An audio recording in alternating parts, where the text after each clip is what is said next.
ये पूरी दुनिया प्रश्नों और उनके उत्तरों से चलती है। कभी मनुष्य प्रश्न करता है तो कभी समय। कभी प्रश्न छोटे होते हैं और कभी इतने बड़े कि उनका उत्तर पूरे युगों का ज्ञान समेटे होता है। और ऐसे ही एक प्रश्न के उत्तर में जन्म लिया इस दुनिया के सबसे बड़े ग्रंथों में से एक, रामायण ने। इस कहानी की शुरुआत होती है एक ऐसे स्थल से जहां प्रकृति अपने सब रंगों के साथ विराजमान थी।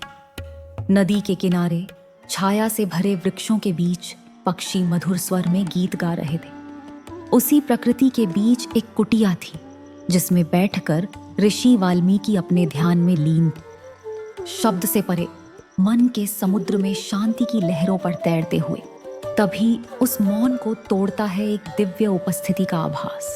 आसमान से जैसे प्रकाश की एक रेखा उतर रही हो और उस रोशनी के बीच प्रकट हुए महाहर्षि नारद। वे जो लोकांतर की यात्रा करते हैं, वे जो देवों, असुरों और ऋषियों के द्वार तक जा चुके हैं, वे जो सब ज्ञान के सागर हैं, लेकिन फिर भी अपने वीणा के सुरों से सदा आनंद वितरित करते हैं।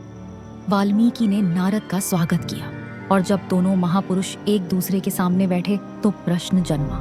महर्षि, एक प्रश्न है मेरे मन में जो मुझे व्याकुल कर रहा है। क्या इस पृथ्वी पर कोई ऐसा मनुष्य है जो निर्दोष हो, जो सत्य और धर्म का पालन करता हो, जो दयालु हो, बलवान हो, सभी गुणों से युक्त हो, जो अपने जीवन के हर कदम पर मर्यादा का पालन करे?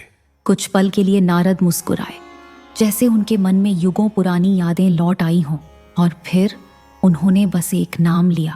राम, दशरथ पुत्र राम, मर्यादा पुरुषोत्तम, जिसने धर्म के लिए अपना सब कुछ त्याग दिया, जो दया, शौर्य, सत्य और करुणा का जीवंत रूप है, जो अपने जीवन के हर मोड़ पर इस बात का प्रमाण है कि मनुष्य चाहे कितनी भी कठिन परीक्षाओं से गुजरे, अगर उसका हृदय पवित्र है तो वह सदा विजयी होता है। नारद ने राम की कहानी सुनानी शुरू की। एक ऐसी कहानी जो केवल घटनाओं का वर्णन नहीं थी, बल्कि एक ऐसा दर्पण थी जिसमें मानव जीवन के सब रंग दिखते थे। प्रेम, त्याग, दोस्ती, न्याय और धर्म।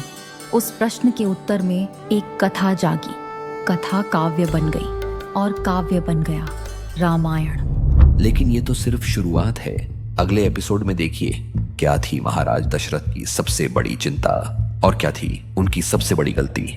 जानने के लिए देखिए रामायण, सिर्फ और सिर्फ सीखो पर।